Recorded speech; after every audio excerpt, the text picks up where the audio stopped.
और चलिए अब जानेंगे कि दिल्ली और उत्तर प्रदेश में किस तरह की व्यवस्था प्रशासन की ओर से की गई है। इसी पर ज्यादा जानकारी के साथ हमारे संवाददाता अलग अलग जगहों से जुड़ गए हैं। मनीष गर्ग संवाददाता आगरा से हमारे साथ जुड़ गए हैं, मनीष उपाध्याय देहरादून से हमारे साथ जुड़े हुए हैं, अपराजिता हमारे साथ दिल्ली से जुड़ गई हैं और राजेंद्र सिंह जादौन स्टेट हेड हैं एमपी के, मध्य प्रदेश से हमारे साथ जुड़े हुए हैं। अपराजिता, क्योंकि दिल्ली देश की राजधानी है, लोग पूरी तरह से तैयार हैं, दिल्ली में किस तरह की तैयारी नए साल को लेकर की गई है, किस तरह के इंतजाम प्रशासन की ओर से देखने को मिल रहे हैं? बिल्कुल, देखिए पूनम, सबसे पहले तो अगर मैं आपको मौसम की जानकारी दूं तो ठंडी बहुत ज़्यादा असर करती हुई नजर आ रही है। कड़ाके की ठंड है और 11 डिग्री सेल्सियस के साथ यहाँ पर जिस तरीके से ठंड बढ़ा हुआ है उसको देखते हुए भी आप देखेंगे कि राजधानी में गाड़ियों की आवाजाही हो रही है। उसके अलावा नए साल का आगमन होने जा रहा है और उसी के तहत आज जो है सरकार की तरफ से स्पेशली ट्रैफिक व्यवस्था की अगर बात करें तो उसको मद्देनजर रखते हुए कई तरीके के इंतजाम किए गए हैं। और जब भी राजधानी की बात होती है तो नए साल के जश्न को लेकर के राजधानी हमेशा केंद्र में रहता है, लोगों की निगरानी में रहता है। स्पेशली अगर बात करें तो दिल्ली के जो मेन इलाके हैं जैसे इंडिया गेट और कैनॉट प्लेस पर बहुत ज़्यादा भीड़ देखने को मिलती है।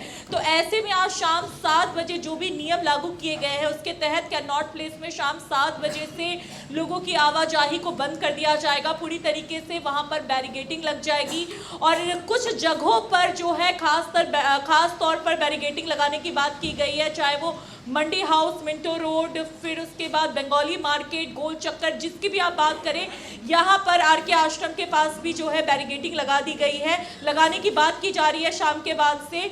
वही रेलवे स्टेशन की बात करें तो कैनॉट प्लेस की तरफ से जाने वाली गाड़ियों को जो है वो अनुमति नहीं दी जाएगी। आपको अजमेरी गेट के गेट नंबर 2 को रास्ता अपनाना पड़ेगा और पुरानी दिल्ली स्टेशन की तरफ से ऐसा कुछ नहीं है, उसके लिए अभी कोई रोक टोक नहीं है। तो ये सारे इंतजाम किए गए हैं। और कैनॉट प्लेस की अगर बात करें तो कैनॉट प्लेस के इनर, मिडल और आउटर एरिया में उन्हीं गाड़ियों को प्रवेश मिलेगी जिनके पास वैध पास होगा। तो कुल मिलाकर ट्रैफिक व्यवस्था को बहुत टाइट किया गया है और उसके तरफ से जो ट्रैफिक जो सिस्टम है, जो पुलिस है, उन्होंने हेल्पलाइन नंबर भी जारी किया। अगर किसी को किसी तरीके की परेशानी है तो वो उस हेल्पलाइन नंबर पर जो है कॉल करके अपनी परेशानी बता सकते हैं। और स्पेशली पार्किंग वाले एरिया की अगर बात करें तो पार्किंग का अलग से व्यवस्था किया गया है। अगर कोई इलीगल तरीके से पार्किंग करता है नए साल के जश्न के तौर पर तो उसका चालान भी है, उसको टोका बिल्कुल अपराजिता, यानी कि लोग उत्साहित हैं नया साल मनाने के लिए, तो प्रशासन भी पूरी तरह से तैयार है। मनीष गर्ग, मैं आपसे जानना चाहूंगी, उत्तर प्रदेश में भी लगातार सरकार की ओर से, प्रशासन की ओर से कई गाइडलाइंस जारी की गई हैं मौसम को ध्यान में रखते हुए, नए साल को ध्यान में रखते हुए। क्या कुछ नियम बनाए गए हैं और प्रशासन की ओर से किस तरह की तैयारियां देखने को मिल रही हैं? का आगमन है जिसे लेकर लोगों में पूरी तरीके से उत्साह देखने को मिल रहा है। अगर वही बात की है ताजनगरी आगरा की तो पुलिस द्वारा पूरी तरीके से तैयारी है। मौके पर सीआईएसएफ के साथ एएसआई की तैनाती बढ़ा दी गई है और जो भी ताजमहल का दीदार करने जो पर्यटक बाहर से आ रहे हैं उनके लिए पूरी व्यवस्थाएं देखने को मिल रही हैं। वह पूरी तरीके से किसी प्रकार की कोई परेशानी ना हो उनके दौरान पूरी तरीके से व्यवस्थाएं की गई है। जगह जगह पर आला अधिकारी जगह जगह पर निरीक्षण करने पहुंच गए, तमाम जो मुस्तैदी अधिकारी वो भी देखने मिल गई है।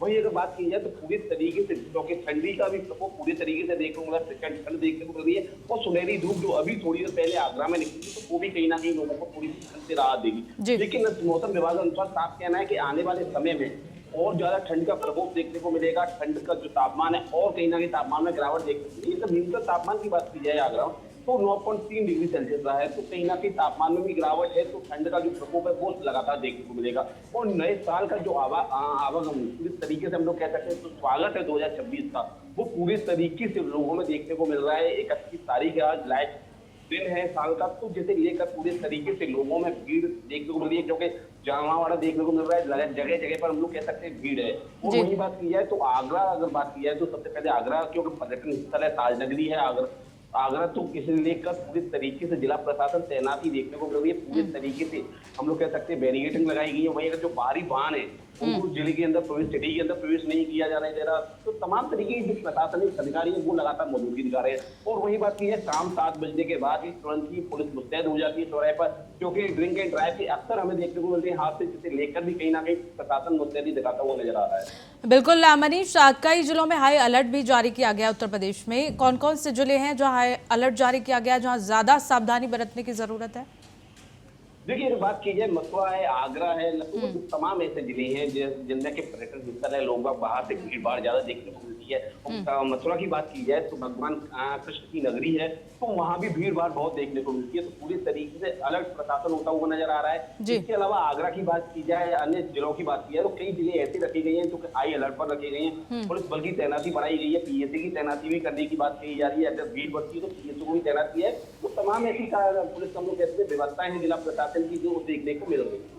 चलिए ठीक है मनीष, जिस तरह से लगातार इंतजाम देखने को मिल रहे हैं, प्रशासन पूरी तरह से अलर्ट मोड पर नजर आ रहा है।